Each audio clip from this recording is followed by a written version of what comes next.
Hello guys, this is Altai, and we're here again for another MMOs.com podcast. This is episode 19, and I'm joined today by... Omer. And Gumble. And that's one short. Shorelia is busy today, so...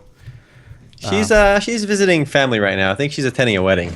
Yes, but the show must go on. The show must go on. So, what's everyone been playing this week? Well, as you know, we've been playing some Guild Wars 2 together. As I asked that, I know we've all been playing Guild Wars 2 together. But I ask it nonetheless. Gotta make sure. Yeah, so we did that for Sunday Funday, which we actually did announce on the past podcast, so we're getting a little more consistent. That's good. We're getting consistent, but I'm not sure we're going to announce yet. We did not plan for the next one. We did not plan. It'll come to us, guys, during the podcast. Exactly, it'll come. But we played quite a bit of Guild Wars 2. We played after the Sunday Funday video as well, and Aaron and I actually both played that night as well, and we'll probably keep playing. They did not tell me they were playing. Sean, I thought we had like this mental connection. When you grind, no. When you grind, you gotta grind together, and you gotta try and. The funny thing is, you gotta be the first person to get the next level. Mm-hmm. We weren't even playing together. We were playing at the same time, but we were in different places. So you didn't miss any interaction. Don't worry. But it's like that with any MMORPG, there's certain parts you just kind of play on your own, especially with the story quests. You don't really party with those because everybody has their own story quests. So I spent the past I spent at least 2 hours traveling around my starter zone, which is like Wayfarer Pass or something, getting every single waypoint, point of interest, peak, like the vistas. Oh my god, it took so long, but I got 100% completion in that zone. In that one area. Good luck doing it on every single time. time. If you're a completionist, you can lose a lot of time in Guild Wars 2 doing everything. So they designed that, I think, with that in mind. Just keep people busy all the time. Oh, it worked. It worked. Wait, so what's everyone's backstory on their character? Because you can make that in the character creation. We didn't really discuss that in the Sunday Funday video. Well, mine is I'm a barbarian basically from the frigid north. Some dragon messed up our shit, and now messed we're up your shit. Yeah, is that the official wording? That is. She messed up our shit. So now we have to build a new hall somewhere, and I have to prove my mettle by hunting some worm monster, and now I got to save my people from the dragon. All right, Sean. I'm a noble wizard from the human city, which I can't remember because I was partying too much, and my sister was killed by a pack of frenzied centaurs. Now I seek vengeance on the centaur people. So I'm gonna do that while working on my modeling on the side. Sean, not all centaurs, all right? Not all centaurs. No, all centaurs. not all centaurs. I feel like your story is way less dramatic than epic than mine. A dragon literally drove my whole people out of their homeland. I don't know, man. Centaurs. Yours is just some family feud with centaurs. It's not a family feud. Her sister got abducted and centaurs had a way with her. My sister was brutally murdered. It's a Greek. It's a Greek tragedy. 2 guys, 1 horse style. Okay, don't Google that if you're curious. Just don't. It's not worth. I assure you. It's kind of like 2 girls, 1 cup, but worse. Oh man, what's your epic story? See, I did my story in my first look video, and I had to rush through the beginning because I wanted to see some actual gameplay. So I skipped most of it. But my character's biggest regret in her life was not joining the circus. That's a pretty big regret. I can see that. I mean. It's pretty. She's pretty flexible, so it makes some sense. I'll play the trailer for the expansion while we're talking about the game. So yeah, and I did my first chapter of the story quest because you're supposed to do when you get to level 10. But the thing is, because around level 10, I went to join Sean and Erhan, and we started playing together. So I didn't do my story quest right away, and I did it around level 17. So I just finished that last night. It was kind of cool because, in this story quest, you're kind of in your own instance where you're guiding certain events, and what you do changes the world forever, but only in your instance. So it's the way the game is designed.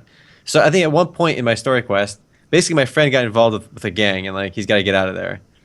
And the gang was gonna try poisoning the well in the capital city, and they sent a thug to kill my friend who's trying to get out of the gang because they think he snitched on them. So I had to decide, should I stop them from poisoning the well or should I help my friend out? Snitches get stitches. Exactly. I helped my friend out. Have you seen The Wire? Exactly. So it's pretty cool. The story's actually pretty engaging, and it's actually it's voiced over too, so it doesn't feel cheap. A lot of games where you have to read the text. I mean, how lazy have we gotten to the point where if I have to read something, I'm not going to. Also, I'm kind of glad that only the story quest really has voice acting. like where it stops the action, right? Where the talk character, because like if every quest did that, I would skip it for sure. Yeah, because most of those quests that like, oh, go kill 10 of these things and save the area, and nobody cares. At least the story stuff it's well done. I remember in Star Wars, everything was voice acted. Even like those. Too much. It was too much. Exactly. I just started skipping it after a while. Whoa, you trying to tell me like kill 5 snails, like 5 wolves was voice acted? Yeah. They're trying to act, and they're trying to make a story about it, like, oh, these rats have been going into our grain supplies. We need to stop them. And it's like, I'm like, oh my god, I don't care. Well, they're like, it's still kind of cool that they actually went that far. And everything was voice acted. But I don't think they got the reward out of doing that. Somehow, I don't see everybody. I don't see many people actually sitting there and engaging themselves with every little side quest. I think Guild Wars 2 found the right formula. Yeah, voice over the important stuff, basically. Yeah, I agree. That's where like the $200 million budget went. Yeah. I mean, if you haven't heard of it, Star Wars: The Old Republic has the biggest like development budget of any game, let alone like any MMO. And we'll look at the development budget, not like marketing budget.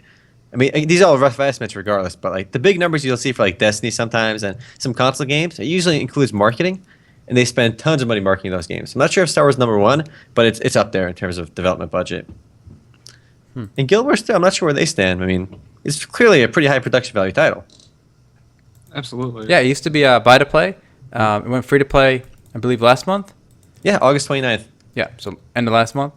And that's in preparation for the new expansion, Heart of Thorns, coming out in October. That's right. See, we're not sure exactly when in October. It slipped my mind, even though I just read it yesterday. So by saying in October, I kind of cover all bases. 23rd. There you go. See, Boom. See, by saying that, I gave Aaron enough time to Google that. All right, this is some podcast tricks right here. Strats right here. This is like tricks of the tools of the trade. So here's right the question. That's for us. That's about what 23, 24 days. Yeah, we got time. Do we have time to max out? Possible. Yeah, if we play, we'll definitely get there. Yeah. I mean, we throw like 5 hours a night, easy. We get there, and that's not even hardcore. Hardcore is like you 8 get hours you a play. Day job. Yeah, it's a day job. Right? MMOs.com gets shut down if we stop paying hosting to play Guild Wars 2. We're dedicated. If you're serious about your MMOs, you gotta be playing in your underwear too. Like that enhances the experience. All right. Wait. Are you guys not in your underwear right now? I actually am in my underwear. So when did Guild Wars first come out? Guild Wars 2, I mean. Guild Wars 2. I think 2012. 12 or 11. I'm gonna stick with my gun. It's 2012. That sounds good. That sounds legit. 2012. There you go. See, I give myself full credit. So for that. one thing that like is kind of traditional from RPGs that maybe the next generation can fix is the beginning. We did play together for the Sunday Funday, right? But a lot of I see up front a lot of the gameplay is going to be solo till the late game, right? Yeah, but it's solo in a way. But you can all those. It brings you together through all those those dynamic quests. So there's always stuff going on. You always see people. Yeah, that's true. The dynamic events create people. No, you only see them, but you only see them in those events, right? Like the big ones. Like when I was grinding yesterday, I was pretty much alone. I saw people all the time. Every small event I did, there was people there. I mean, every MMORPG is gonna have like some level of solo quest grinding, and it doesn't have to be solo. We got together and played. Anyone can do that. I know, but like, didn't it feel like kind of weird, alien, to like leave your starting zone and just jump in the middle of mine? No, actually. I'm over that. I'm over that too. I mean, I ran through my beginning area, but I had no problem just joining yours and the story there, helping those people and stuff. I mean, fair enough. But for me, I feel like, I guess it depends on your personality. But like for me, I kind of like that being like if I just get picked up and dropped in the middle of like another zone in the middle, I get invested in the conflict against the dragon. All right. Yeah. Right. All right. I can't just get dropped in the middle, right? Listen, because your story was so like moving, the big dragon, like shit was getting serious. He messed up your shit. That's why I felt connected. That's why I left my starting zone to help you out. All right. Oh, thank you. Well, the conflict of the centaurs never left me once. I never forgot about my sister. In fact, I had terrible nightmares. But I will say, the Guild Wars 2 has the best server system I've seen. Basically, the server you pick is like your home server, but it only matters in the world PvP. For all purposes, basically, there's one server for US, one server for Europe, and one server for China. And that's well done. I mean, it makes the MMO feel like an actual MMO. I think more and more games need to do that. It's just crazy that every game doesn't do that yet. Yeah. I mean, like, it would get rid of the need for server mergers, because, like, why have all these servers? Why split your player base up? People forget, like, just having other players in the game, making a more enjoyable experience. Which is why I never understood the complaint about like free to play. Like, even if you bought the game and now it's free, like me playing on Guild Wars 2 enhances your experience. It creates a bigger market for the goods in the auction house. It creates a bigger community. You know, it's a win-win, really. Yeah, and we're saying, like, you know, he saw people while he's grinding. I did too, but even, you know, I want to see even more. That's the thing. So I don't know. So there's no reason to make more than one server per region. Yeah, I mean, I completely agree. Well, in some non-Guild Wars 2 discussions, I actually just stumbled on this right now, so it'd be cool to discuss. Black Desert Online, which I'll give you the video for right now, is actually beginning their open beta in Russia at the end of October, which is kind of interesting. Yeah, I thought that was odd. It's odd? Well, because there's still no announcement date for North America, correct? Correct. Even a discussion. However, However, However, go on. the Please, Dom enlighten me. Games, the guys that actually the Korean company behind the game, Yes. is actually preparing for a North American and European release. They're working towards it. Whoa, And this okay. is proven because there's actually a job listing on gamesjobsdirect.com for a community manager looking Whoa. in the I'll be right Netherlands. back. Let me, That's where I go for my job listings. no, the point is this is a job recruiting website. So they posted a job for a community manager, as well as numerous other positions. Not just that, they're looking for web designers, game masters, and lead localization specialists for people in their new headquarters in Netherlands, targeting obviously a European release for the game. You have to be fluent in German and English. It looks like for this. So that's the European version, yeah. Yeah, but I mean the European version, the English European version, could very well be the like Western version. We don't know. You know what's nice about these jobs is they're located in Amsterdam, and it's a beautiful city. So Beautiful city. They got Yeah, a red beautiful light city. district. They got legalized marijuana. What more does the guy need? I have actually partaken in the Amsterdam experience. Indeed. whoa, I well, toured the leave city. that open ended. Yes. We perused. We browsed the wares. I actually have a picture of my brother standing outside of a marijuana shop. There was a giant dildo on the display. So Yes. Ooh. it was actually an enormous dildo. Like you will not even believe. In fact, I'm gonna send you a picture as soon as I find it. plus 10 attack speed. But it's pretty cool that finally this game is coming out. And I do have one bad news for Black Desert fans. I read an interview a few days ago, but the interview was from a few months ago. yeah, Basically, they really dumbed down the difficulty from the original beta, closed Right. beta, in Korea, because they basically said the industry is going towards mobile, like casual. So they just said we want to dumb it down. I mean, they didn't use the word dumb it down, but they basically said Those are decrease the your- difficulty. those are your words. Yeah. But they did say decrease the difficulty. So just take a look at that picture. Our Amsterdam adventure. Slightly off topic. Oh my god, it's gigantic. I feel like that's the size of what I got. I want Alright, to I need to show this on the. yeah, zoom in on that. Oh yeah, Get in there. pirates. Yes. A story-driven experience with pirates over there. But anyway, the game is moving towards a Western release. So a lot of people have been asking about that. They haven't announced it yet, but this job listing is was posted on September 28th, so it's pretty recent, and it's going to happen. I mean, if the open beta is rolling out in Russia, I suspect within 6 months it'll be, well, I think it'll be closed beta or playable within 6 months. I think within 3 months we'll get an announcement for sure in the West. So the game's going to happen, and the character creation looks awesome. That's actually my favorite part so far of Black Desert. is the For most character people. creation. Yeah, probably for most people. When this guy said that when it was dumbed down, right? Whatever. Were there complaints? Is that why he did it, or was just? I'll give you his answer to the interview question. Go ahead. The tendency of users changed a lot in the past couple of years, and the changes are a lot more certain with players exposed to mobile environments. There are a lot of casual-like gamers in Korean market. We are serving our game based on our players' demands. Mm. And then the interviewer specifically said, a lot of Western, players are now disappointed in this decision. But what are you gonna do? Well, it says here that the Western release will be somewhat different. Whatever. They that always means. promise that, but once you change the It's a- fundamental gameplay, it's like what can they do? Like just artificially give the monsters like 20% more health? Like that doesn't really, Yeah, it doesn't really fix the problem. Well, you know what they could do, and what I like what Final Fantasy did is the bosses had different difficulties. Mm-hmm. Some more experienced players could have a more difficult fight, and I thought that was a good workaround. I mean, if it's only the bosses, it's fine with me. But I have a feeling, just in general, the gameplay, like progressing around the world. Everything's moving towards casual, I guess.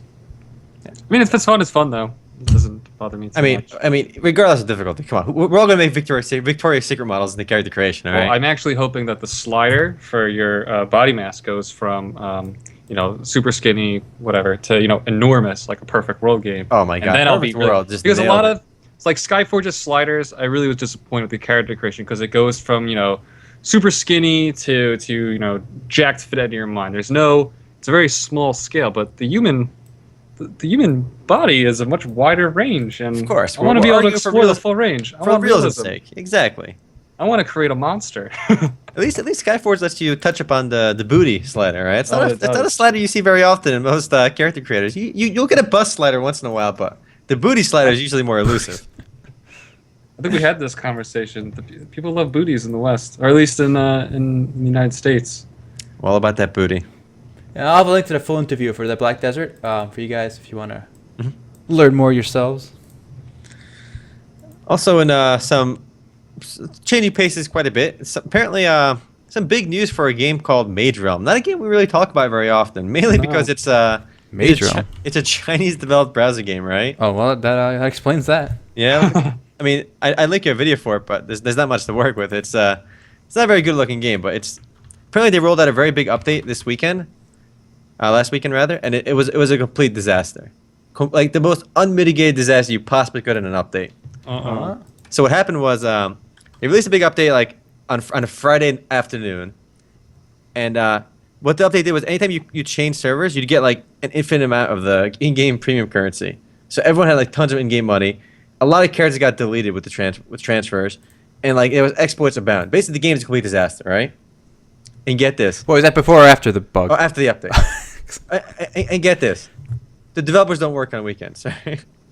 I mean, obviously, you can't expect them to work on Of course weekends. not, right? They can't work on weekends. So what happens is, for the whole weekend, it's a cesspool of exploits, bugs, unplayable nonsense. The game is completely broken.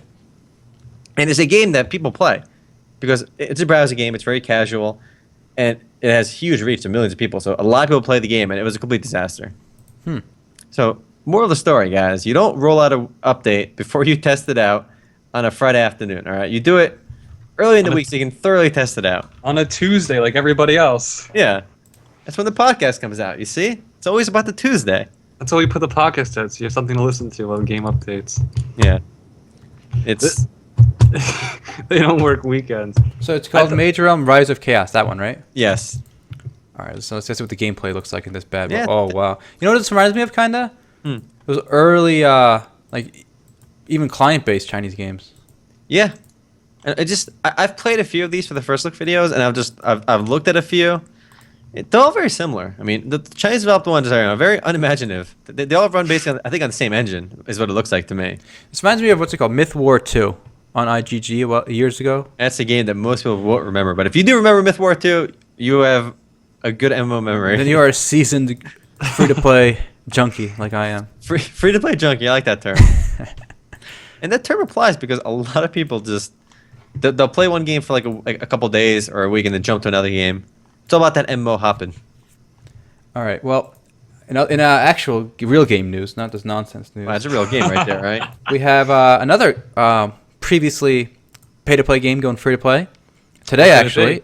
Oh. WildStar. Whoa. It's actually called WildStar Reloaded now. Oh, Yeah, you gotta remember the reloaded part. I know. See, they ran out of ammo, right? And, It's edgy. and they reloaded, and now it's WildStar Reloaded. that makes sense.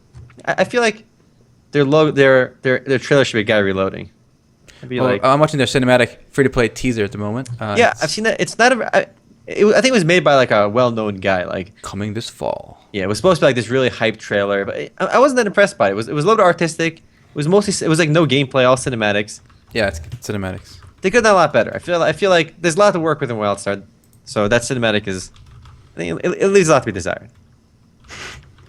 Hating. I'm not hating. I'm just saying they could have made a better trailer.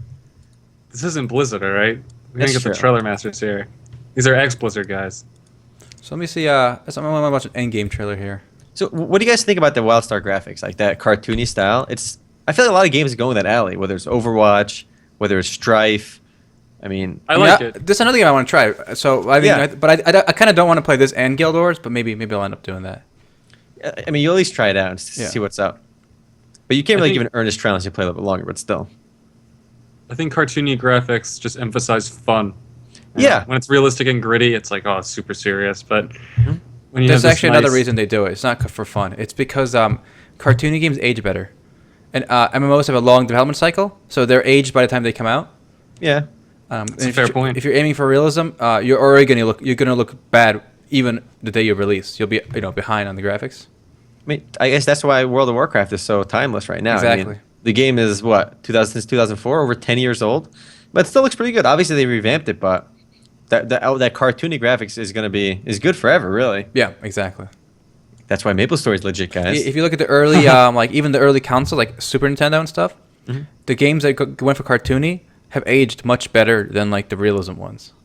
Yeah, all those like space games on SNES look god awful. Like anything that was trying to make remotely realistic, those tank battle games. Whereas a Mario game, it still looks fine. Honestly, you play Super Mario World, that game it looks great actually. Speaking of I Super love Mario Mega World, Man too. how many of you guys been watching the Mario Level Maker streams on Twitch and stuff? I've been watching them. I've seen a few. They are brutal. Yo, that looks so fun. I wish they made that for PC.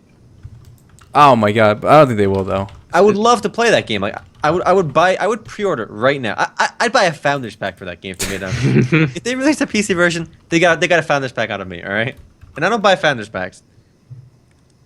It looks so fun. It's just like I'm surprised it took them that long to make it because I watched quite a few streams and there's some really really hard maps. I think one of the hardest maps was the Bomb Journey. Have you guys seen that? Oh yeah, that's the one I saw. Yeah, everyone's been trying to beat it. A few people I think have done it. It's insane.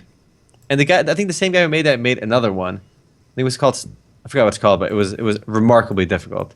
Let me link you the Bomb Journey one. I'm watching it right now. Yeah, it's just, if you see the completion video that I think you're looking at, it's done in one run, correct? Yeah, it does, I can go to the completion. Well, no. If you're watching, it's probably done in one run. But the thing is, like, if you watch people actually try to do it on stream, they'll die like so many times on what looks really easy in that completion run. It's incredibly difficult. Like I think there's one guy like streaming for like 9 hours straight, like trying to beat it. Oof. The worst part of this though is starting to level over again if you die. mean, I don't have the patience for that. But you have to. That's a challenge, I mean, there should be like checkpoints. There are. Oh, okay. There's halfway checkpoints, and I think a lot of maps. That one, I don't think it has a halfway checkpoint, but a lot of the people who make the map can put a halfway checkpoint. Well, I know, it's up to them. Yeah. So it's really up to that. But besides the brutal ones, the game looks a lot of fun. I mean, why should Nintendo spend all this time and effort making maps when literally they can outsource that to their community and get better maps? Is this really better though? This is like a gimmick, you do all these like gimmicks. It's to, awesome. It's awesome. It reminds me of it's I Want to Be the Guy. Yeah. It's Mario. Yep. Which is fantastic, and So to here's a watch that is question. brutal. Here's a question for you, Gumby. What was your first Mario game? Oh, my first Mario game was a weird one. It was, and I can't even remember what it was called. Maybe Super Mario Land. It was one where it was 6 levels, and the last level of Mario was in an airplane. And I played it on the original Game Boy. Oh, I remember that. Yeah, and there was remember like that three pigs, and like space. Yeah, Oh. it was weird. It was. We went to space in one level, or no, not that one. What was it?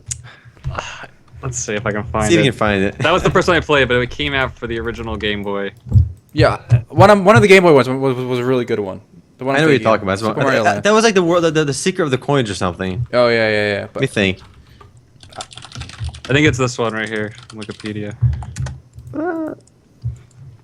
Yeah, the Yeah, 6 this golden is it, coins. this is it, The 6 golden coins. If you look at the screenshot, I remember the what are those called? Oh, the Easter Island Island, dudes? the Easter Yeah, Island yeah. statue. I Yep. actually I had this game too. I played this. That was my first one. Played I this. didn't have a Super Nintendo or NES growing up. You missed Oh, out. Wow. I had to go to my cousin's to play, All right. so I just had the Game Boy with the green backlight. Oh my god, that like people who have DSs today will never feel the pain of like Game Boy users who had to like you couldn't But I see didn't know any better. anything at nighttime. Oh my Oh, god, no. awful. Like, the only time you can see if you're in the car is like when you pass over those lights in the Wait. highways. Did you guys have the little the squiggly light you would plug into your Game Boy Color? And it was Yeah, like yes. it was a squiggle and it would shine down on Yes. But even that wasn't great. But I mean, it. No, it sucked. It had Yeah. it was glare. But you had to play Pokemon. Well, you can't stop. Yeah, I mean, you're gonna fall behind. You're gonna make fun of. You're gonna make fun of at school then if you're a Pikachu and your Charizard on high level. All right. Pikachu, you got to get a Raichu by that point. No, you ditch both. They both suck. I remember one time I upgraded my Pikachu to a Raichu, and I was so sad that I started the game over because of it. Damn, the Pikachu feels are real. Pokemon Yellow. It might have been yellow, but I can't. I don't think you could sure. upgrade that Pikachu. Actually. So it was either red or blue. Yeah, red or blue probably. Mm. Yellow? Yeah, I mean, I feel like Nintendo's got they got quite the racket on these Pokemon games. Like, what the hell? Like, they make Pokemon they make 2 versions of every single one, and they release Yellow. Like, it's the same game as Red and Blue, and they do the same thing every single year. You get to play as Ash in Pokemon Yellow, and they have Surfing Pikachu, a secret. Okay, but is that a whole new game? It's good enough for me. It's a whole new game. It's like they have more Pokemon. It's insane. They make the same game twice always. They make a version that combines them, and they sell that again as a separate game. Brilliant. It is a marketing genius because they can sell the same product 3 times. All right. Well, shifting the news back to MMOs, there's actually a big anniversary last week, and that is Ultima Online turned 18 years old. So on September 24th, yeah, it's legal. You can vote. All right. I'm sure a lot of you listening here aren't old enough to vote yet, but this game can vote. It's pretty funny. It's a game that's actually both Erhan and Mai's first MMORPG, I believe, right? Yep, that was our first MMORPG. We've played a lot of older games as well, alongside Ultima Online, including Nexus TK. We played EQ1, but this was our jam right here, Ultima Online. I mean, if you look at the video, if you look at the gameplay now, it looks pretty dookie. But I'm showing I'm showing a UN Corp video. Yeah, all right, that's good. This is our jam back. So if you want to play this game, it first came out in 1997. Mm-hmm. Omer and I didn't actually start playing it until 2000 with Publish 4. We started a few months before Publish 4.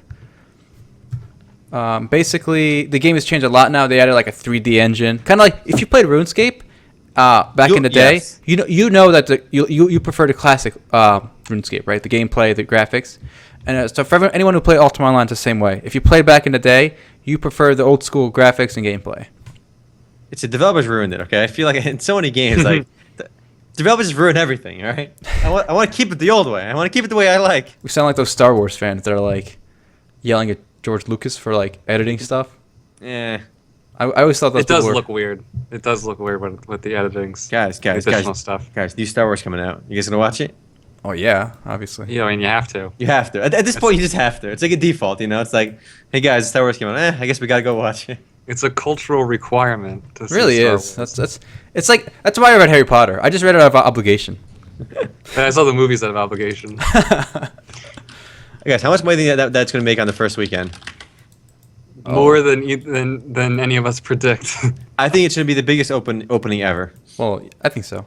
It has to be. Do you guys remember how big Phantom Menace opening was? That was the one movie I failed to see in theaters for the first few days because every time we went, it was sold out. I remember that. That has never happened to me since. Well, I mean, they said Jurassic World is actually the biggest opening like right now in the world at $208 million.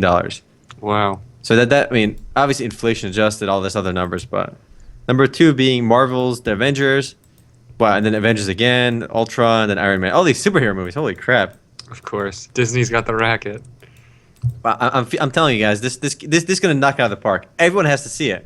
Whether you're old or young, like everyone knows what Star Wars is. Because if you're old and you were disappointed by the prequel trilogy, you're like, okay, can J.J. Abrams save it? And if you're a kid, you're just ecstatic. Well, if you're a kid, your parents are probably fans, right? At this point, even the kids are fans. Yeah. Star Wars is so pervasive. Star Wars is kind of a kids show too. I mean, you guys remember the cartoon series? Yeah. The animated one on Cartoon Network? Yeah, that was pretty good. Yeah, Clone Wars, right? Yeah, Clone Wars. I like that better than the movies. I feel like I'm with everybody on this one. 1, 2, and 3 were great. I didn't really like any of the new ones. No. Like I still watch them. The Phantom Menace is about a trade embargo. It's boring. Oh, when you put it that way, it's more exciting. I like that little. It's more exciting. It's more exciting. All right. Trade negotiations are important. All right. Yeah, it's serious business. Not in Star Wars. It's lightsabers that are important. So do you think the movie is going to relaunch like enthusiasm for maybe Old Republic? I mean, the game is still doing well. I mean, it's doing okay as a free-to-play title. But do you think it'll get a boost out of it? I think it'll give it a little boost. A little boost, but I think a lot of people will be disappointed because it's set like tens of thousands of years before the event in the movie. But like, you still have all the same like stuff, don't you? Like the same technology. They still have lightsabers and That's kind of funny that blasters and jazz. The tech in Star Wars never really evolves, does it? They're kind of a stagnant. They're a pretty stagnant. You're right. They're very technologically. Well, I mean, when you reach a certain plateau, like where can you go? Well, if you got like fast and light travel, they got holodecks. Better and better. Well, that's true. They don't have holodecks. Maybe they evolved past the need for base carnal desires like a holodeck. All right. I think the technology really doesn't change. You have the blasters. You have all like the same. Like you have the ships. You got the land ships. You got everything. Like, is there any Star Wars game where like technology is radically different? It was the same way in Galaxies, I believe, right? Yeah. No, I don't think there's ever been a Star Wars that deviates technologically. There should be a Star Wars game set like in modern era, like our modern era. Well, WoW is actually a Star Wars game. It's just there you go. Millions of years prior. You know what's cool? I think I remember reading somewhere that Star Wars lore, and I'm probably wrong. The Jedi used to use actual swords. What? Really? When they were first founded. Don't quote me on that. But maybe someone in the comments can. That's pretty cool. Yeah, I thought that was actually a pretty cool backstory. I think that was explored in the book series. But aren't the book series like given to the authors to just basically do whatever they want with? I think Lucas or somebody has said that he's got to prove the it. authors is canon. So one of the authors. Is that telling you which one? I don't remember. I wasn't really to find out. I wasn't really too into it, so I don't know. But it actually sounds really cool because that could potentially do something crazy like. Doesn't it? Yeah, it's interesting. It's very fascinating that they did that. You know that this Star Wars trilogy too isn't the only one. There's there's offshoot movies too with a different director. I think the guy who directed the latest Fast and Furious was supposed to direct it. It's like a whole separate story. It's about the rebels. So it won't feature Jedi. I think Star Wars: The Old Republic right now has over 10 million registered users. It's just a number that doesn't really mean that much, registered users, but it's up there. I mean, I played that game when it first came out, and I was a fan. I mean, I quit because everyone else quit, but that's the only reason I quit. Yeah, I mean, plus you got to the next level. You play through the content, and honestly, that's like a lot of what MMORPG is, like the PvE content. Once you play through that, you stick around for PvP a little while, but it's hard to stick around on these games. I think Star Wars the Old Republic was the only game where I was consistently in the top 3 every game in the PvP arena. Really? Because this was the first month the game came out, so no one really knew what they were doing. So I felt like a boss. I feel like that's the most fun time to play a game too when it first comes out because nobody knows what they're doing. You kind of figure it out together. Absolutely. Yeah. Plus, if you figure out a strategy before other people, you have a big advantage. I feel like that's why I'm kind of biased towards Star Wars: Old Republic because I had a good experience. I think I played it well for the first month compared to the average player. Mm-hmm. Like in Guild Wars, there's so many people that basically have the game figured out already. Right? The meta's figured out. They got everything. Yeah, and I'll probably never catch up to the people who've been grinding the best gear, forever. It's not really a gear grind in Guild Wars too, apparently. But no, but I talked to a friend. He said something I don't know, legendary or epic gear or something. Mm-hmm. It takes 6 months to get. Oh wow! After hit max level. Interesting. That's quite a bit. Yeah. Don't quote me on whether it's equipment or some add-on or something to your equipment, but something like that. All right. Fair enough. I mean, regardless, the more you play, the more you figure out the meta, the strategies. Yeah. I mean, if you just start playing, you find your own combos in PvP, what spells work well together, and that sense of discovery is always a lot of fun too. And that's not there for when a game's been out for a long time. I mean, this goes back to when my brother and I both played World of Warcraft too. I mean, we ran dungeons for the first time, AQ, AQ40, Molten Core, AQ20, AQ20. Yeah, it's like, ooh. And there was this boss, the Scorpion, at the beginning. We were one of the first people that tried it. Within the first week, there was no established strategy to beat him, and he's got this AOE attack or something, and we would just wipe over and over again. But we'd try new strategies as a group of 20 people. I mean, we died every time. I don't think we ever killed him, but it was fun. Just trying to figure it out. A few days into the opening of the gates, we tried to pug it. Yeah, that's why we failed. So eventually, I mean, that boss was easy, right? But my guild eventually had that on lockdown. But yeah, within the few days of opening, we tried to pug the first boss in AQ20. We just failed. But it was still fun just rallying random people that are and just all right, guys, we can do this. It's obviously we can't do it, but we're we can do this, guys. And then we just wipe over and over again. But it was a challenge. Mm-hmm. Like I don't want bosses to be on lockdown status where like, okay, you stand here at 1 minute, you do this, everyone does this attack at this minute, and like it feels so mechanical. Then I want a sense of like me discovering it, but again, you can't keep doing that. You know, when I get after the game's over. So that's one complaint. Maybe a complaint, but critique I have of Guild Wars so far. We've played it for I'm level like 16, 17. Did anything approach difficulty? It's a little early to. It's too early because was it any difficult in any game? Early on? And WoW, I remember wiping in the first raid at Van Cleef. Mines, I know. Dead Mines. I wiped the first time. I know, but we didn't do an instance yet. This was like one of the first times you did a WoW raid, right? And now everything. It wasn't really a raid. It was 5-man. No, but in Guild Wars, I'm basically running like I don't even look. Like I just spam my. For the record, you died in the Sunday Funday video on that the event. Remember with the. Oh, but you know why I died? I veered left to go up the tower to get the Vista, to get the view achievement, and then I jumped off the tower, and I killed myself on landing. No, but didn't that boss kill you in one shot? He brought me down to like 10%. No, I don't think he killed me. I'm pretty sure that boss killed you. I went off the floor. I don't know about that. And then he one-shot at you. I don't remember that. Even if he did knock me down, he didn't kill me because you get back up. You know. Yeah, it's true. So I don't count that as a death. All right. Possible. But yeah, it's not difficult. I mean, I agree. I feel like difficulty's fallen off a curve in a lot of MMORPGs.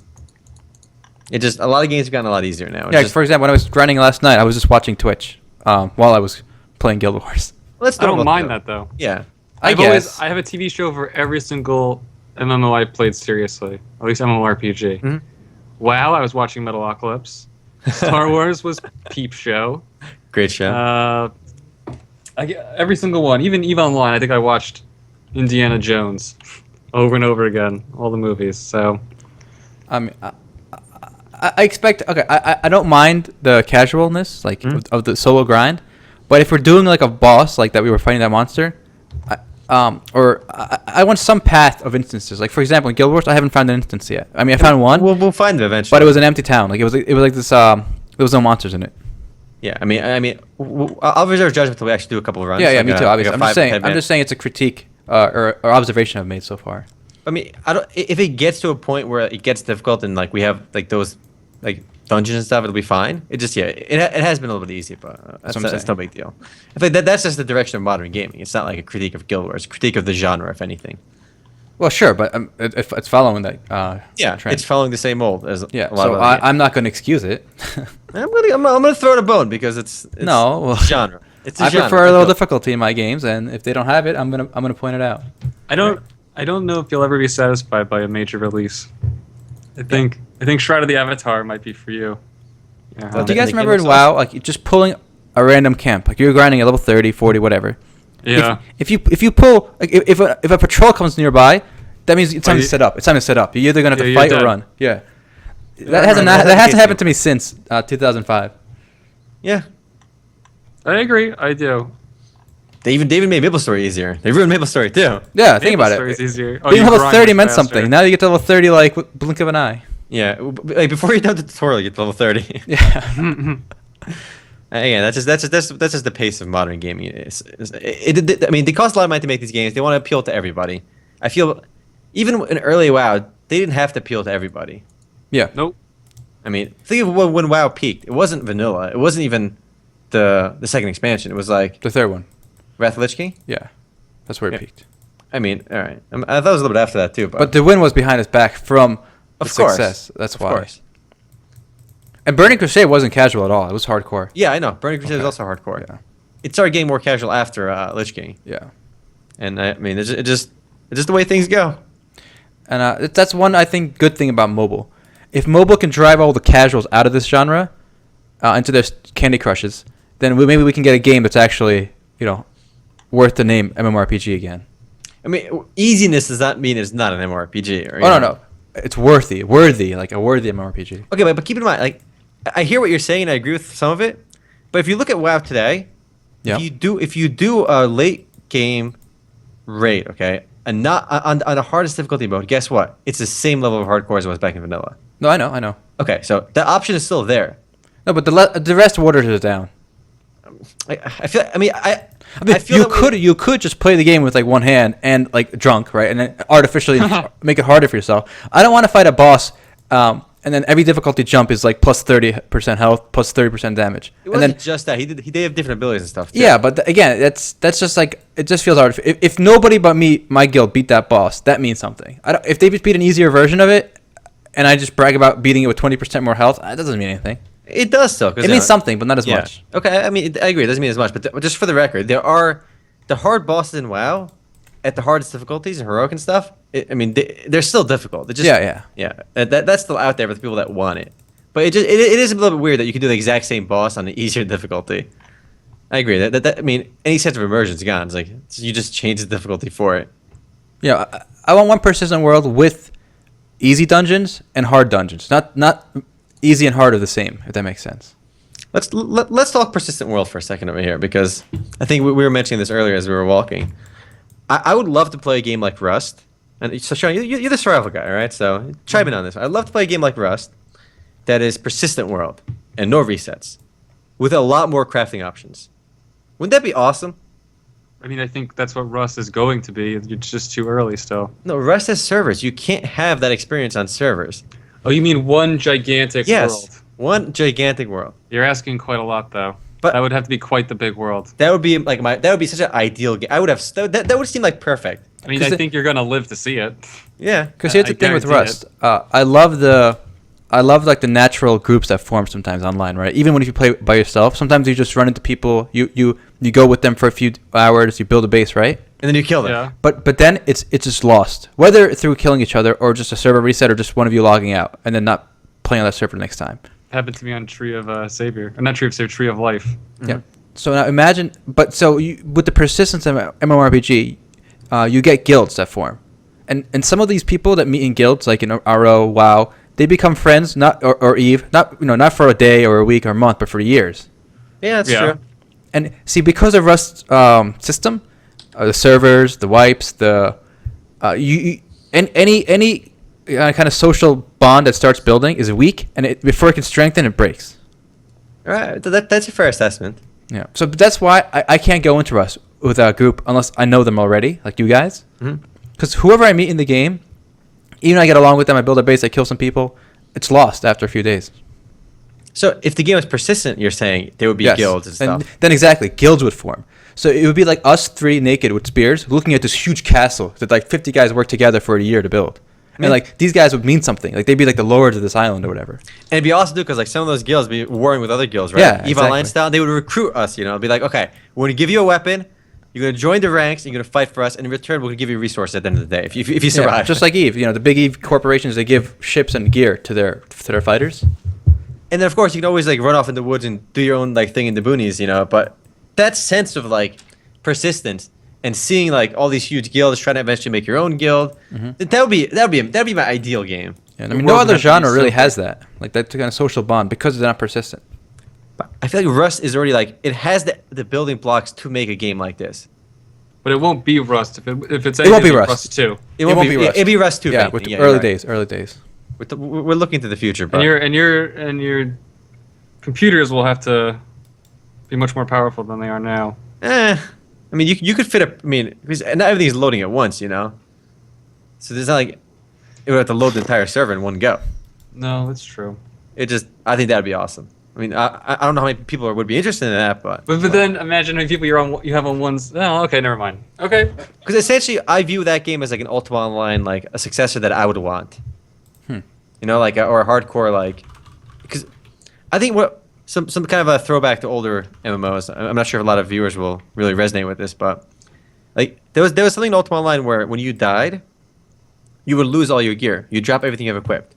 But it wasn't that bad because no gear in the game was that powerful. Like whether you had the most powerful katana, the most powerful broadsword in the entire game, it would do 9 more damage like per hit. Your max hit's 100. So like the overall strength of the best gear was only marginally better than like the worst gear. So it was okay to lose your gear every once in a while. I feel like that created a sense of like recycling stuff. It creates a constant demand for crafters to make gear, and it made all gear worthwhile. Whether you're playing WoW, whether you're playing Guild Wars 2, whether you're playing an MMORPG, let's be real, 99% of gear is just vendor trash. Oh yeah. Mhm. And I feel like that's a bad mechanic. It's just poor game design. Yeah, I can't believe that survived. Like the junk, like it even like now it even marks it as gray. Like if it's gray text, it means there's no use for this item. Don't bother keeping it. You just sell Yeah, it to right. the PC. Whereas like in Ultima, like even if you got a crap piece of gear, you would just keep it and put it in your house or your bank because in case you die, you have nothing on you. You might as well wear that crap piece of gear because it's still not that bad relative to the best piece of gear. So it's still usable. That's my ideal game, like a mix of Ultima Online and Rust. That would be my One day. that'd be my perfect One day. MMORPG. One day we'll make it. All right, we'll Well, kickstart it. speaking of the survival games, Go there's a on. cool piece of news for Ark this week. Oh, what's that? So they're running a tournament. They've actually been running a tournament for like a month now. For a new game mode they have called what's it called? Survival of the Fittest. Mhm. So they're giving out like $20,000 for first prize, Cash money, real cash money, and basically what it is teams of 2, 35 teams of 2 are thrown into an arena, naked, and in the middle of the arena is all this like weapons and armor, right? money. Oh shit. And then the last man standing wins, and the arena slowly shrinks over time with a force field. So it's basically Hunger Games. Oh my With- god. with that's dinosaurs. awesome. Hunger Games with dinosaurs, and this is like live streamed, right? Yeah, yeah. It is quite literally the Hunger Games. The camera's looking at people. They're commentating on people dying. How long does the tournament take? They say it's gonna take over 4.5 hours, but probably not much more because again, there's a force field that slowly comes in on the middle, so it forces all players towards the middle over time. DayZ mod had that mechanic. It's Oh, pretty yeah? Deep. Oh. Yeah, except it was like radiation or zombie swarms would just instantly kill you if you didn't get towards the middle. All right, and cool. for you guys, the final round of this tournament ends on October 24th, 2015. So I'm gonna watch that. It sounds pretty exciting.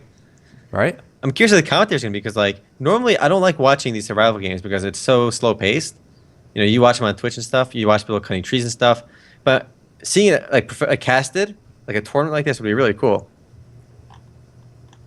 These dinosaurs seem so rigged. You can't fight without them. Yeah. Like there's this No, guy, yeah, this the poor guy dinosaurs with a bow and arrow trying to fight like a T-Rex. Remember, there's levels in this game too. So say you were max level, Mm. a T-Rex wouldn't pose as much of a threat. Oh really? Yeah, so you level up, which is a unique feature among survival games. So even when you die, you keep your level and you got stats. Oh. You have Well, stats this is die once, get out. I think this mode. So right. And this is also like server based, right? yeah. Almost all of these games are. I mean, this looks awesome. I mean, I want to see. I'd be curious to see Rust do stuff like this too. Throw back some of that, money into the community. It's a cool way to promote people to keep playing and give back to the community too. 'Cause, I mean, Rust made a ton of money too. I mean, tons of sales. Tons of money. These survival games are really popular. I think Ark is still the most popular one, though, right? Yeah, but that's the thing is, are they really that popular? Because we've only got a couple that are actually worth playing. Yeah, but let's see what else is out there. Does the H1Z1 still consistently get thousands of players online? I think so. Yeah, so I mean, I'm going to see how many. I'm going to look right now. H1Z1 yeah. has 14,000 online right now. Ark has Ark is actually a little bit. Where's Ark? I'm gonna find. Oh, there we go. Ark has 54. It peaked at 54,000. It's at 45,000. Mhm. There's let's see what else. Rust should be on here. Rust is peaked at 16,000. So I think yeah, we got three major ones. But then you got Romero's Aftermath just came out, which the community shat on all over the place. You DayZ's got about 10,000 online. What is DayZ. Romero's? What is that? I never Yeah, heard talk of that. about that company because the game just came out. People really hate it. Basically, it's the spiritual successor to Infestation and War Z, formerly known as War Z. So same development team. Mhm. It's basically a copy pasta of DayZ. And it's made by this guy named Sergei Titov. who was the one who That's helped- not a very trustworthy name. A lot of people, they see that name and they instantly dismiss the game. And they're not at fault for that because War Z had some pretty questionable marketing practices or cash out practices where they said free to play and then they were selling overpowered items. Mhm. It was a whole controversy.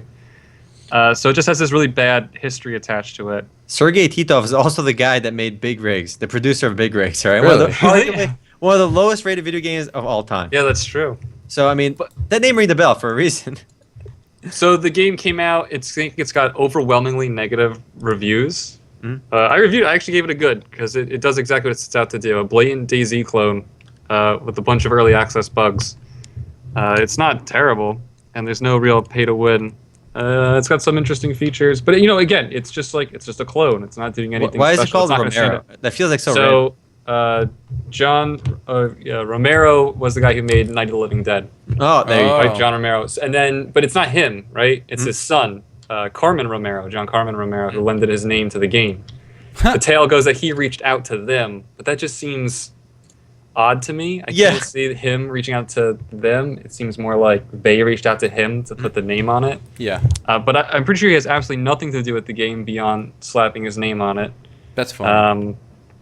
So I thought that was weird, and I can't imagine that many any younger people even know who he is. I didn't know who he is. Yeah, Night of the Living Dead is a fairly old cult classic movie now.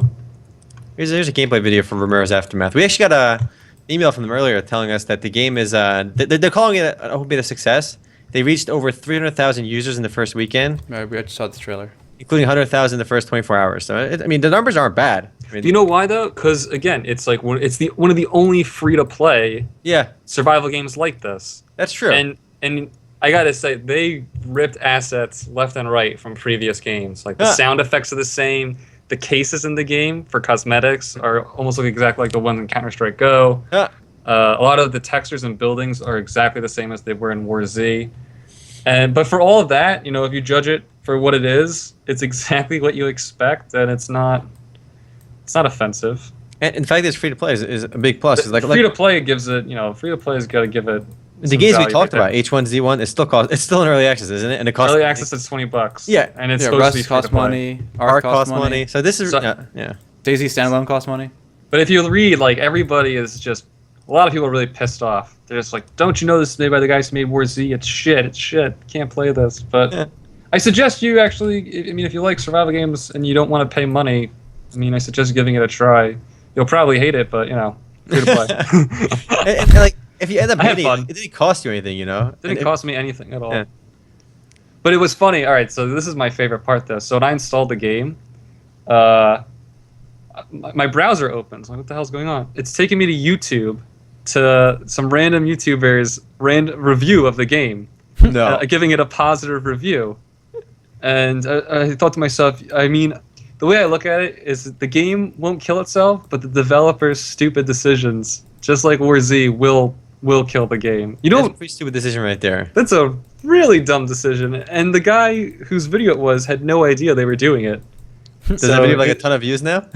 No, it doesn't, which is funny. They removed it pretty quickly, but that was cringy. That's a very stupid decision, yeah.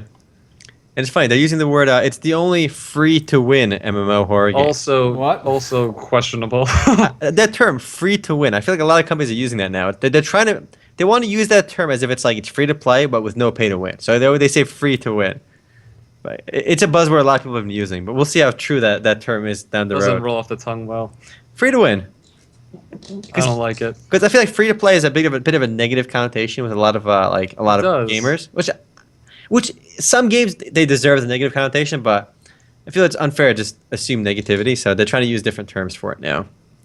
That's the thing is we do judge by association, don't we? We don't judge based on the inherent value of a game. Yeah.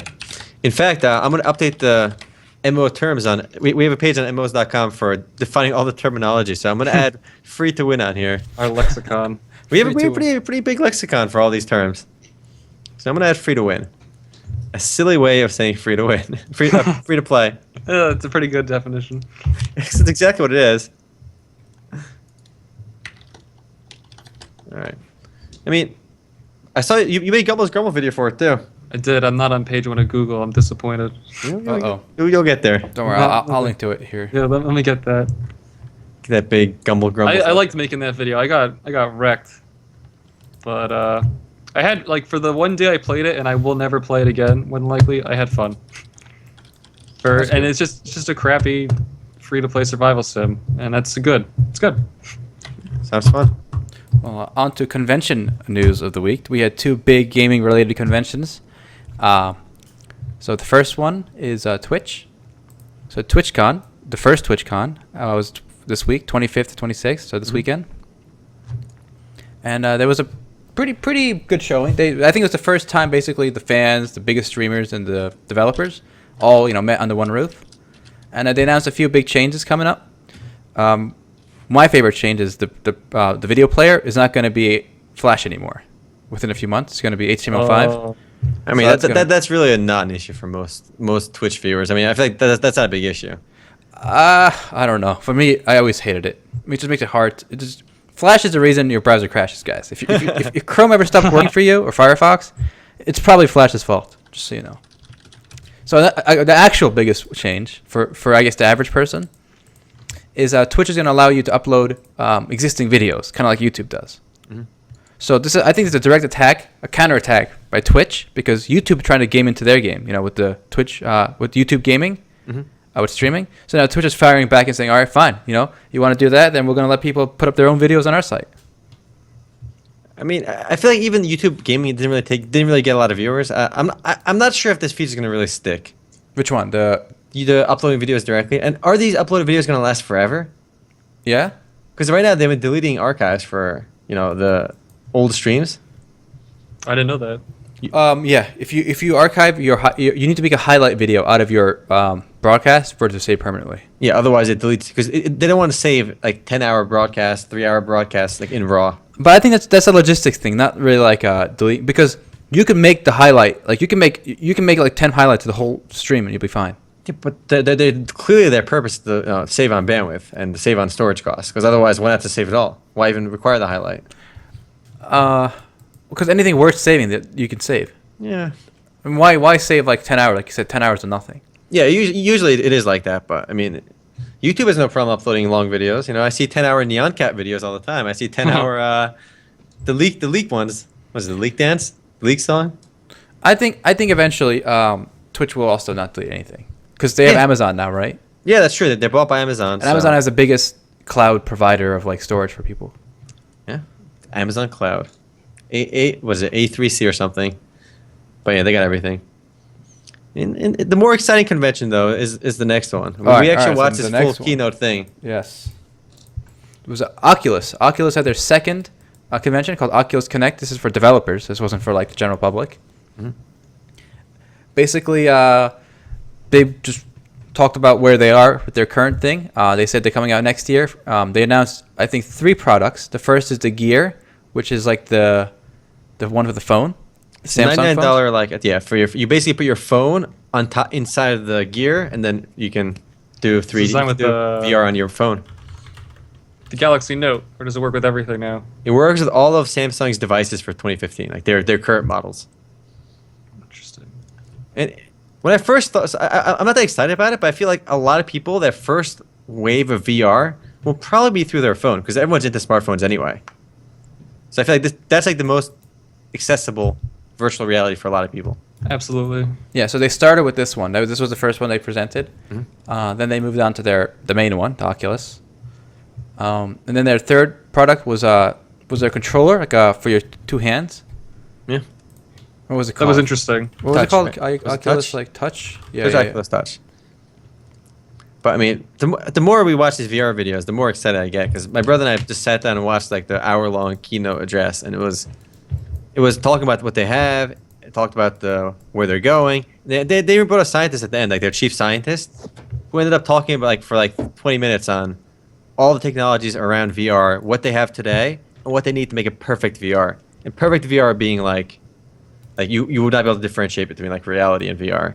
And obviously we're nowhere near perfect yet, but it was cool to hear like where we were and what stuff we need to like research more to get there eventually. Very, very interesting talk if you got some time. Yeah, I'll link the full hour 30-minute talk keynote, and I'll link the Twitch one too. I think they're both worth watching if you're a fan of the industry. I think the VR Oculus one started a little bit boring, but picked up. So if VR mimics reality, is there any point to taking off the headset? Nope. Well, one of the things we need to mimic reality actually is to eliminate the headset. It has to be like a sunglasses, it has to be that light where you forget you have it on. Yeah. Right. Yeah. I mean, just in the future, guys, just imagine like just an empty room and the guy just sitting in the middle with a VR. And he sees like everything's fully furnished, the gorgeous place. It could look like a heroin den, but place is There's gorgeous. a really great picture of a guy sitting on a dirty mattress in the corner, huddled up. It's a painting, and he has the VR headset on. He's drooling at the mouth, and he's not doing anything. It's just in his VR world. I mean, Sean, have you played Second Life out of curiosity? No, but I've seen quite a few troll videos. So well, maybe I'll show you something later. But I feel like VR could do like almost like Second Life. People can create their own sims, simulations where you can like design your own world. So you can make your own room, your own island, your own like mansion, whatever you want to put there. So I feel like eventually if VR gets like really good, everyone will have their own like room and their own sim where you can be like, it can be it's a room, it could be a game, it could be an island. I feel like just like they do in Second Life, they could do that in real life, and I think that would be really awesome. it seems inevitable, doesn't it? Oh, I think so. But again, we're looking way into the future. If we're years away from a persistent world Rust-esque game, we're like decades away from what you're just. All right, I don't honestly. I don't expect to live and see a near a one-to-one perfect recreation of reality in VR. No, I don't either. Not 1-to-1. I don't expect that to happen anytime soon. I'd be happy with the rudimentary anyway. I'm just excited for what's coming out with the Q1 2016. Yeah, Q1 2016 releases. I don't mind having to wait for everything else. It's fine. Mm-hmm. My only you know what would be perfect is if you put on the headset and then you don't have to move or do anything, but you still think you're moving. That's my perfect view. I don't want to be in a room. I want to be able to sit in my chair, but I want my brain to think I am walking around. So you want to do it without a controller?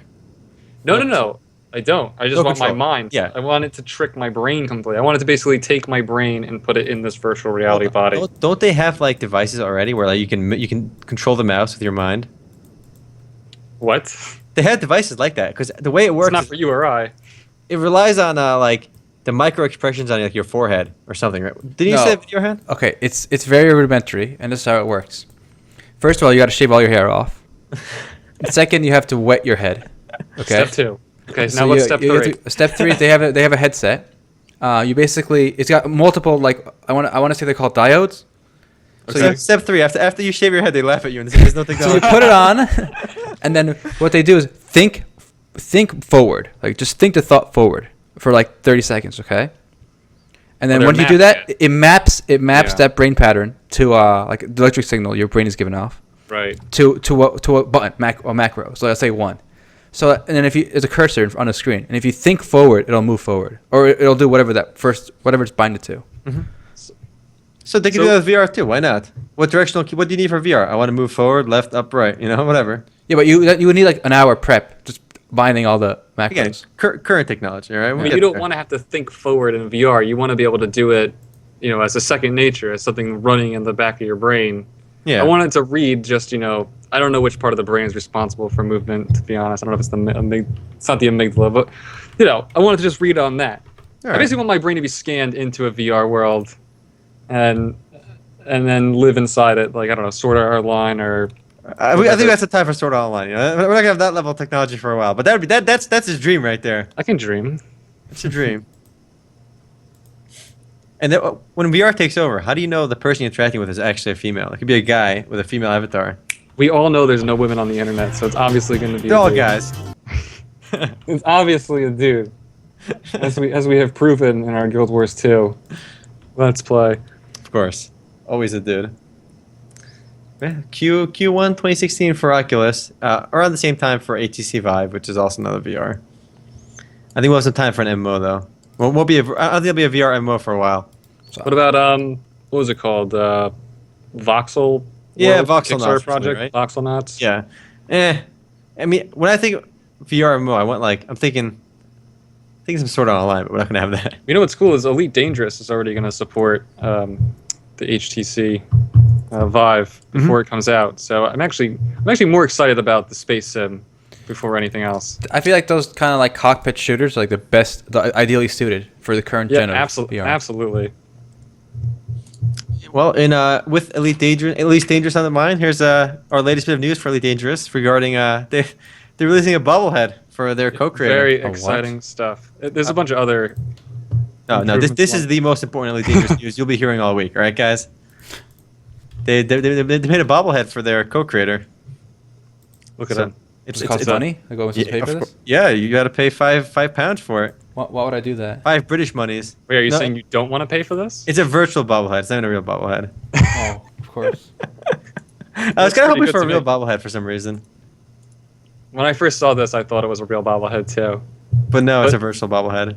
How many people do you think still have bobbleheads on their desk? How popular are bobbleheads? Okay, I do if not you have a have bobblehead on your desk, just leave a comment telling us you got a bobblehead. Please. I'm curious.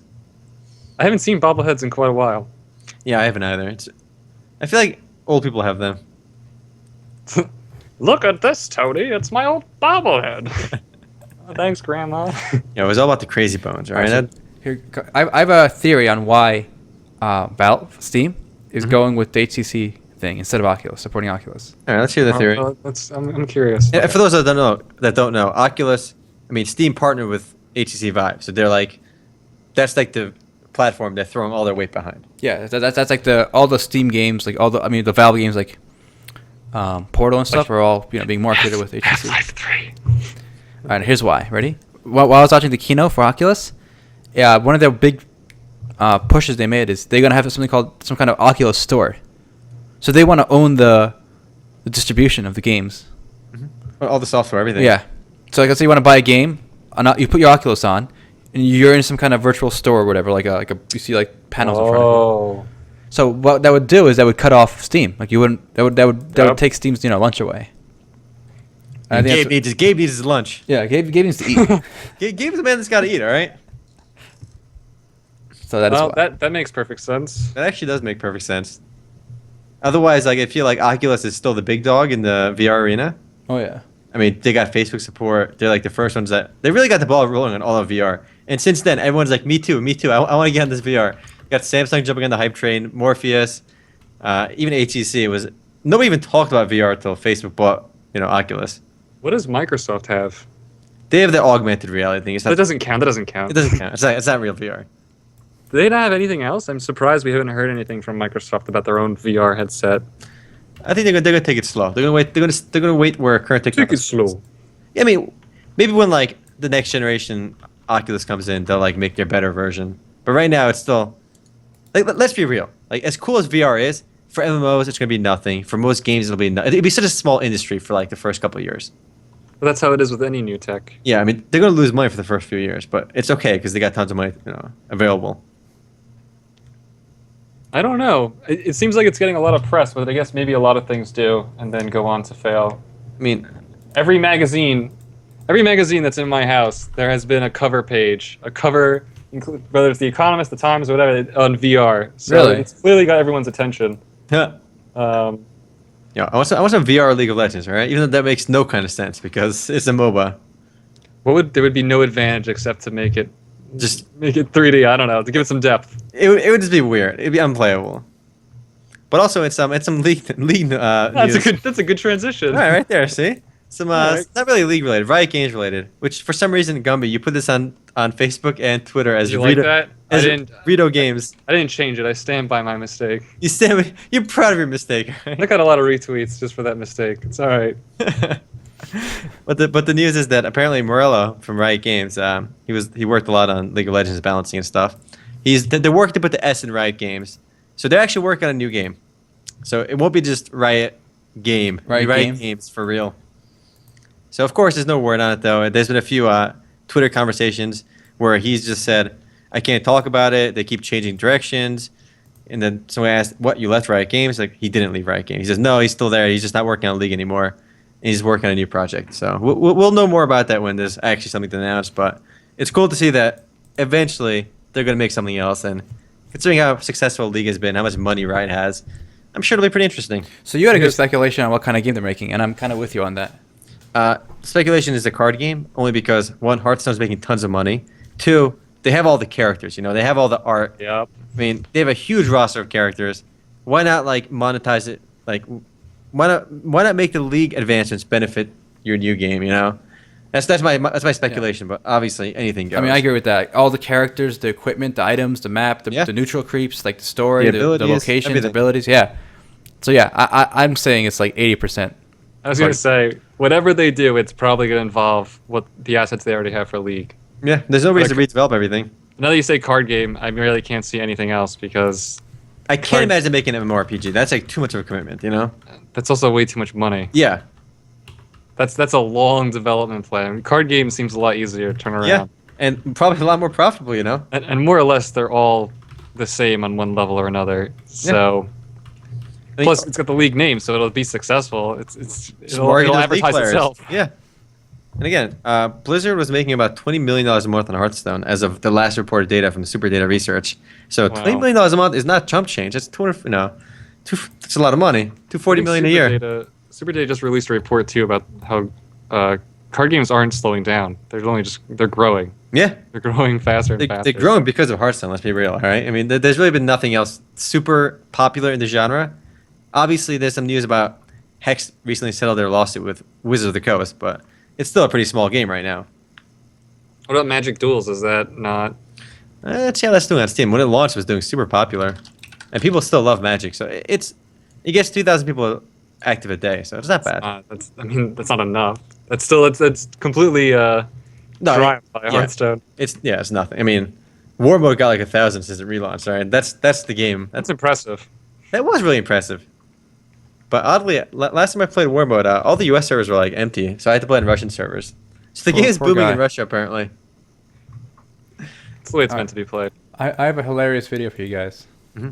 Please. So first of all, this is the headset I was talking about. It's called the Emotiv. It's basically like just checks your brainwaves and stuff. Why is this chick naked on the homepage? Is she? Why is she like bald? Oh well, it's not. I mean, it's not working well. Why isn't she bald? Yeah, that's a good question. Well, I mean, the one I watched was like years ago on TED, so maybe their new version isn't as. Wait, so this is already ready for consumer release? No, it's like a pre-order, and it's really buggy still. But here's a guy playing World of Warcraft with it. It looks hilarious. I want to watch now. This sounds interesting. Hilarious. Let's watch this. Like, look at him. He looks like a douchebag. You know how you look like a douchebag with the Bluetooth earpieces? Yeah. You're like 10 times more of a douchebag with this. You know, this reminds me of... you guys probably read comic books, but they used to advertise psychic powers. Like comic books you would send in for your little psychic toy device. Okay, so you notice why we can't see his hand? Oh, we can see his hands on the right side. We're good. Yeah, on the right, you can see his hands. It is cool, but wouldn't this take away from the joy of playing? Because you're constantly thinking, move forward, attack, 1, 2. I don't know. I haven't tried it, but it's pretty funny. Turn around. Yeah, I mean, it's cool that it kind of works, you know? I think it's amazing that it works, but... So, eventually, mix it up with VR, boom. All right, you got all the macros in there. You don't have to move. But I think for a while, we'll use controllers for VR. Yeah. Again, it would have to work on more subtle patterns of the brain, not something you have to actively focus on. So I don't want to have to think forward, attack. All right. You can see in his face too. He's like scrunching a bit. Attack. attack. Come on, turn the camera. Or instead of wearing that and looking like an asshole, you could just use the keyboard and mouse instead of paying $500 for that headset. Yo. It's $500. The highest model. I mean, I can see this being integrated into the Oculus headset eventually. Yeah. And then we'll see. Yeah, it's just weird right now. I think it's fun that someone's developing it. Yeah, it is fun. I ain't gonna buy one, but it's fun. I would not give $500 for that. This would suffer from the Google Glass Hall experience. You wear this and look like an asshole. You look so much more of an asshole with this than like anything else. But here's the thing: is in 20 years, this could be the norm. Yeah. And then everyone's like, "Wow, remember when everyone in the early 2000s didn't wear our emotives? Everybody has an emotive now." I mean, obviously things do change. Yeah. All right. Well, that brings us to an hour and 13 minutes. Sounds like a good time to leave off. Mm-hmm.